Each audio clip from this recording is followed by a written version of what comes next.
மன்ற அன்பர்களுக்கு வணக்கம். என்னுடைய பக்தி மன்ற சேனலை சப்ஸ்கிரைப் செய்து பாருங்கள். இன்று மேல்மலையனூர் அங்காள பரமேஸ்வரி அம்மன் வரலாறு பற்றி பார்ப்போம். தமிழ்நாட்டின் திருவண்ணாமலை மாவட்டத்தில் அமைந்துள்ள புகழ்பெற்ற சக்தி தலம்தான் மேல்மலையனூர் அங்காள பரமேஸ்வரி அம்மன் கோவில். இந்த அம்மன் சிவபெருமானின் கோப சக்தியாக அசுரர்களை அழித்து பக்தர்களை காக்க அவதரித்ததாக புராணங்கள் கூறுகின்றன. ஒரு காலத்தில் இந்த பகுதியில் அசுர சக்திகள் அதிகரித்து மக்களை துன்புறுத்திய போது அந்த அசுரர்களை வதம் செய்ய உக்ர ரூபத்தில் அங்காள பரமேஸ்வரி இங்கே தோன்றினாள். அம்மன் சுடுகாட்டு காவல் தெய்வமாகவும் நீதியை நிலைநாட்டும் சக்தியாகவும் வழிபடுகிறார். மேல்மலையனூர் அம்மனின் முக்கிய சிறப்பு என்னவென்றால், இங்கு அம்மன் திரிசூலம், கத்தி, கபாலம் என்ற ஆயுதங்களுடன் உக்ர ரூபத்தில் காட்சியளிப்பதே. அமாவாசை, பௌர்ணமி மற்றும் செவ்வாய்க்கிழமைகள் இங்கு மிகவும் விசேஷமான நாட்களாக கருதப்படுகின்றன. குறிப்பாக ஆடி மாதம் மற்றும் தை அமாவாசை நாட்களில் லட்சக்கணக்கான பக்தர்கள் நேர்த்திக்கடன் செலுத்த வருகை தருகிறார்கள். கண் திருஷ்டி, செய்வினை தோஷம், குடும்ப பிரச்சனைகள் அனைத்தும் தீர்க்கும் சக்தியாக மேல்மலையனூர் அங்காள பரமேஸ்வரி மக்களால் நம்பப்படுகிறது.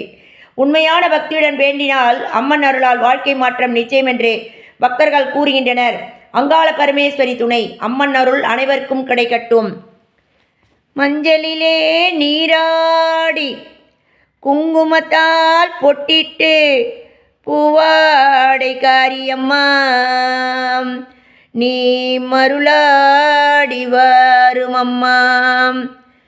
உடுக்கை பம்பை முரசொலிக்க உருவி மேலும் தான் ஒழிக்க சித்தாங்கு ஆடை கட்டி தாயே நீ சீறி வந்திடம்மா. மேல்மலையனூர் கோயில் கொண்ட எங்க அங்காள ஈஸ்வரியே, ஆத்தாலே அழைக்கின்றேன் ஆடி வந்திடம்மா. மலையனூர் அங்காளியே, மாக்காளி திரிசூலியே, மேல்மலையனூர் அங்காளியே, மாக்காளி திரிசூலியே, குறி சொல்ல வாடியம்மா எங்கள் குலங்காக்கும் மாரியம்மா. அம்மம்மா தாயே அம்மா.